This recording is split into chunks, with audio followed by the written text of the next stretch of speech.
નમસ્કાર દર્શક મિત્રો, આજે આપણે એક એવા વ્યક્તિનો ઇન્ટરવ્યૂ લેવા માટે જઈ રહ્યા છે કે જેમને શરીરમાં કંઈક તો બીમારી હતી. હવે આજના સમયમાં જોવા જઈએ તો નાની મોટી બીમારીઓ તો ઘરે ઘર છે, પણ ગુજરાતની અંદર એમ કહેવાય કે ડાયાબિટીસ એ ગુજરાતની અંદર સૌથી વધારે જોવા મળે છે ડાયાબિટીસના પેશન્ટ. તો એવી જ એક બીમારી મતલબ ડાયાબિટીસ કે જે એમને ત્યાં હતી. તો આપણે એમના પરિચય સાથે જાણીશું કે એમને એ બીમારી હતી તો એમાં શું શું તકલીફો થઈ અને એમાં એમને કેવી તકલીફોની સામે કેટલીઓ વેદનાઓ થઈ હશે અને કેવી રીતના સાજું થયું, તો એ આપણે એમના પરિચય સાથે જ જાણીશું. તો સૌપ્રથમ તમારો પરિચય આપજો. શું નામ છે તમારું? જયેશભાઈ રામાભાઈ પટેલ. અને આપણું ગામ કયું? નાની ઢોલ ડુંગરી. એટલે તાલુકો? ધરમપુર. ધરમપુર. અને જિલ્લો વલસાડ. હવે આ તમારા જે બાજુમાં બેઠા છે એ કોણ? પપ્પા થાય. તમારા પપ્પા થાય. જી. એ લોકો હાલમાં વ્યવસાય મતલબ શું હતા? રિટાયર શિક્ષક હતા. ઓકે, તો તમે એમના પુત્ર થાવ, બરાબર ને? અને તમારા બાજુમાં તમારા આ મમ્મી છે, બરાબર. તો જયેશભાઈ, મને થોડું એ જણાવો કે શું સમસ્યા હતી તમારા પપ્પાને? સુગરની બીમારી હતી, એમાં અંગૂઠામાં મતલબ કેટલા વર્ષથી હતી આ બીમારી? સુગર 2005 થી. 2005 થી. જી. અને અત્યારે ચાલે 2024, એટલે કમસે કમ 19 વર્ષ ઉપર થયા. થઈ ગયા. 19 વર્ષથી વધારે થઈ ગયા. તો એની જે તે દવાઓ તો ચાલતી જ હશે, હા, ચાલતી હતી. બરાબર ને? તો એ ડાયાબિટીસની બીમારી દરમિયાન શું એવી ઘટના બની અને શું પ્રોબ્લેમ આવ્યો બીજો, એ થોડીક વાત કરો. એ અંગૂઠામાં થોડુંક કાળું પડવા લાગ્યું. હા. એટલે અમે સેલવાસ દવાખાને લઈ ગયા હતા. અચ્છા. એટલે સર્જનને બતાવ્યું. એટલે આ કેટલા સમય પહેલાની વાત છે? આ લગભગ 7-8 મહિના થયા. 7 થી 8 મહિના પહેલાની વાત છે. ઓકે. એટલે અંગૂઠામાં થોડું સેજ કાળું થવા, કાળા પડતો ભાગ થવા લાગ્યો. હા, બરાબર. પછી અમે બતાવ્યું ત્યાં. એણે કીધું કે આ નસ બ્લોક છે, એટલે થોડુંક આ 1 મહિનામાં તમારે એ થઈ જાય. 6 મહિના દવા લેવી પડશે. ઓકે. 6 મહિના દવા લીધા પછી તમારે એમ કે આ કંઈક કરવાની જરૂર નથી. મેં કીધું સર કાપવો પડતો હોય તો કાપી નાખો અંગૂઠો. ત્યાં સુધીની મેં એમને ડોક્ટરને વાત કરી હતી. અચ્છા. તો કે જરૂર નથી અત્યારે, એ તો આવી જશે. પણ એ તો વધતું ગયું ધીરે ધીરે. ઓકે. પછી વધતું ગયું એટલે અમે બતાવ્યું સ્પંદન હોસ્પિટલમાં. અચ્છા. ચીખલીમાં ત્યાં બતાવ્યું. ત્યાંની ટ્રીટમેન્ટ ચાલી. ઓકે. ઘણો સમય ચાલી. 3-3.5 મહિના જેવું લઈ ગયો. એક દિવસ છોડીને એક દિવસ છોડીને. બરાબર. 29 એપ્રિલે એનું ઓપરેશન કરેલું. હા. અંગૂઠો કાઢી નાખ્યો હતો. એટલે જે અંગૂઠામાં મતલબ કાળાશ થવા લાગી હતી, તો એ અંગૂઠો પછી કાઢી નાખવો પડ્યો. બરાબર છે. પછી મહિનો રહીને પાછી બીજી આંગળી કાઢી. ઓહો. મતલબ કે જે સડો લાગેલો કહેવાય આમ, એ ધીમે ધીમે વધતો જતો હતો. બરાબર. બ્લડ નું સર્ક્યુલેશન બરાબર નહીં થાય એટલે એના કારણે અંગૂઠા કાળાશ થઈ ગયો, એ કાઢી નાખવામાં આવ્યો. અને ત્યાર પછી આંગળી પણ કાઢી નાખવામાં આવી. બરાબર. પછી શું ઘટના બની?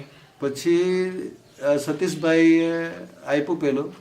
અચ્છા. મતલબ કે વિડીયો મોકલાયો મારી પાસે. ઓકે. નેટસફ કંપનીનો વિડીયો તમે જોયો, જે અત્યારે હાલમાં આજે અહીંયા બેસેલા છે આ સતીશભાઈ, એમના મારફતે તમને એક વિડીયો જોવાનો મળ્યો.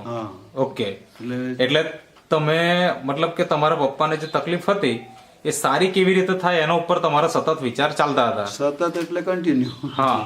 મતલબ કે એ તો ખ્યાલ આવે કે ભાઈ આપણા ઘરમાં, અને એ પણ ખાસ કરીને પપ્પાને તકલીફ હોય તો પુત્ર તરીકે આપણને વધારે તકલીફ થાય કે ક્યારે સાજું થશે એમ. બરાબર ને? તો એના હિસાબે તમે એક વિડીયો જોયો સતીશભાઈના મારફતે. અને એ વિડીયોની અંદર શું હતું? વિડીયોમાં પેલા કાકાનું બતાવેલું હતું કે એમને સુગરની બીમારી હતી, પગ કાપવાની તૈયારી હતી. અચ્છા. એમાં એમને સારું થયું આ પેલું પ્રોડક્ટ લેવાથી.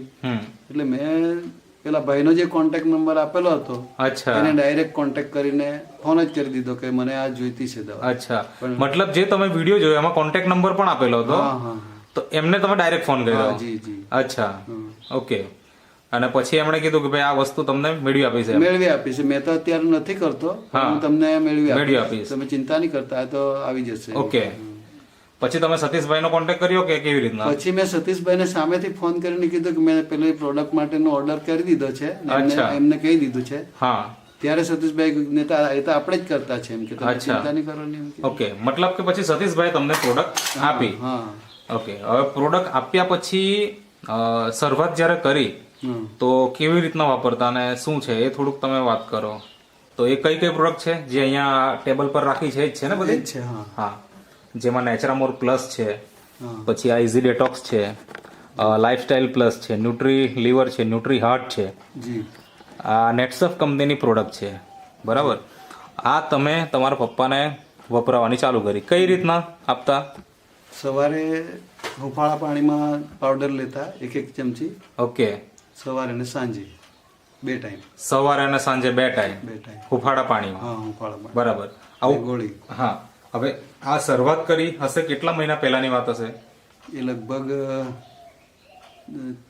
3.5 થી 3.5 મહિના થઈ ગયા. હવે જ્યારે શરૂઆત કરી તો કેટલા દિવસ પછી તમને એવો અહેસાસ થવા લાગ્યો કે ફાયદો થવાની શરૂઆત લગભગ થઈ છે? અઠવાડિયામાં જ ખબર પડી ગઈ, કારણ કે રોજ જ મેં સુગર ચેક કરતો હતો.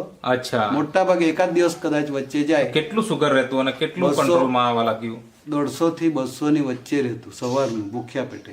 150 થી 200 ની વચ્ચે રહેતું હા. ભૂખા પેટે? ભૂખા પેટે. ત્યાર બરાબર. પછી જમ્યા પછીનું 400 ની ઉપર જતું. ઓહો. 390.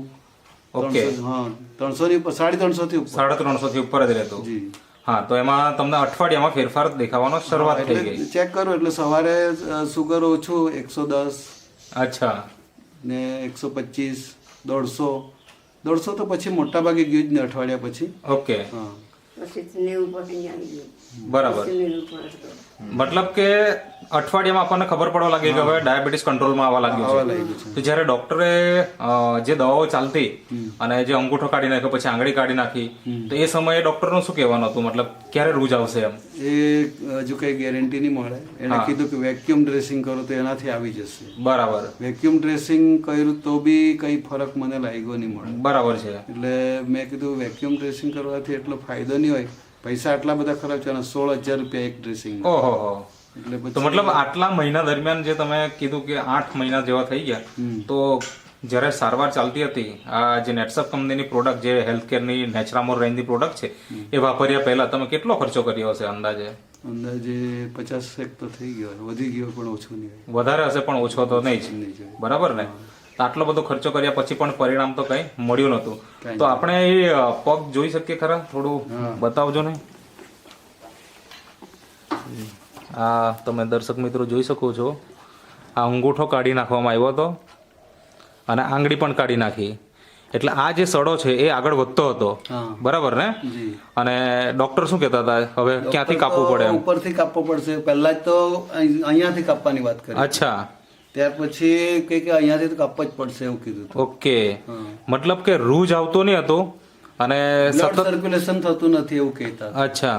તો અત્યારે તો તમે આ દર્શક મિત્રો જોઈ શકો છો કે એકદમ રૂજ આવી ગઈ છે. એના પહેલાના ફોટોગ્રાફ્સ પણ હશે, છે ને? તો એ પણ આપણે જોશું જેથી તમને ખ્યાલ આવશે કે કેવી કન્ડિશન હતી. ઓકે, વાંધો નહીં.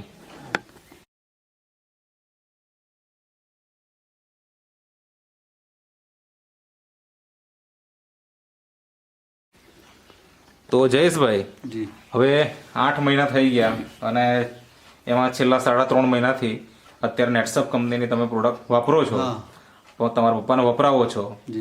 તો આ વાપર્યા પછી તમને આજે કેવું થાય છે? મતલબ એક પુત્ર તરીકે બહુ જ ખુશ છું, કારણ કે મેં સતીશભાઈને બી કીધું કે મેં કીધું કદાચ આ નહીં મળેલો હતો તો હું થતે તો કંઈ કહેવાય નહીં. મનહરભાઈને બી વાત કરી હતી કે મેં કીધું આ પરિસ્થિતિના આધારે જોઈએ તો ત્યારે પરિસ્થિતિને અત્યારની બેહવા લાયક નહીં હતા. બરાબર છે. ઓહો.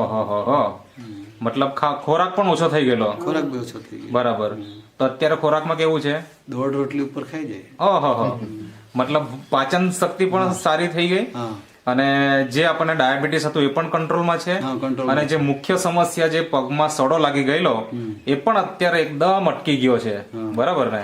એકદમ વ્યવસ્થિત થઈ ગયો છે. તો આજે ઘણા બધા લોકો આ તમારો વિડીયો જોશે અને વિડીયો શૂટિંગ કરવા પાછળનો અમારો પણ એક જ હેતુ છે કે ઘણા બધા દર્દીઓ આજે લાચાર છે અને શોધી રહ્યા છે કે અમારી પણ આવી સમસ્યાઓ છે, એનું સમાધાન મળે. તો એટલીસ્ટ આ વિડીયો એવા લોકો જોશે કે એવા એના દર્દીઓના જે પણ સગા સંબંધીઓ જોશે તો એ એમને વિડીયો શેર કરે જેથી બીજા દર્દીઓને જે સમસ્યા છે એનું પણ સમાધાન મળે. આ એક હેતુ છે જેના માટે જ અમે આ વિડીયો શૂટિંગ કરતા હોઈએ, બરાબર? તો આવા જેમને પણ સમસ્યા છે એમને તમારે શું સંદેશો આપવો છે આ પ્રોડક્ટ વિશે? આ પ્રોડક્ટ વિશે એટલું કહીશ કે તમે એકવાર યુઝ કરો તો ખ્યાલ આવશે કે રિઝલ્ટ છે જ. બરાબર છે. પપ્પાનું રિઝલ્ટ આવ્યું છે તો મેં સામેથી કહીશ કે. શું નામ છે આપણા પપ્પાનું? રામાભાઈ લીમજીભાઈ પટેલ. રામાભાઈ લીમજીભાઈ પટેલ. કઈ સ્કૂલમાં નોકરી કરતા હતા પહેલા? છેલ્લે રિટાયર થયા અહીંયા મોટી રોડની બાજુનું જ ગામ છે. બરાબર છે. રિટાયરમેન્ટના હવે તો ઘણા વર્ષો થઈ ગયા છે. 2005 માં 2005 એટલે અત્યારે હાલમાં જોવા જઈએ તો કેટલી ઉંમર? 80 વર્ષ? 79 વર્ષ, મતલબ ઓલમોસ્ટ 80 વર્ષ જેવા થઈ ગયા, બરાબર ને? તો આ ઉંમરમાં આટલી રિકવરી આવી શકે છે. આમ કહેવાય કે ઉંમર વધારે હોય ને તો રિકવરી નથી આવતી જલ્દી, જો બરાબર ને? એ કીધું તું સ્પંદન હોસ્પિટલમાં કીધું તું. હા, એવું જ કહેવામાં આવે છે. પણ અહીંયા ઉંમર આટલી 80 વર્ષ જેટલી હોવા છતાં પણ આજે રિકવરી આવી ગઈ છે. તો આ જીવતું ને જાગતું ઉદાહરણ છે. તો દરેક દર્શક મિત્રો કે જે લોકો આ વિડીયો જોઈ છે તો વધારેમાં વધારે લોકો સુધી આ વિડીયો શેર કરો કે જેથી એમને ત્યાં આવી સમસ્યા હોય તો એને પણ સમાધાન મળે. તમને જે આપનાર વ્યક્તિ સતીશભાઈ, એમના વિશે તમારે શું કહેવું છે? સતીશભાઈ ને આપેલું હતું તો કદાચ આજે શું થતું એમ વિચારી નહીં શકીએ, બરાબર ને? તો ખરેખર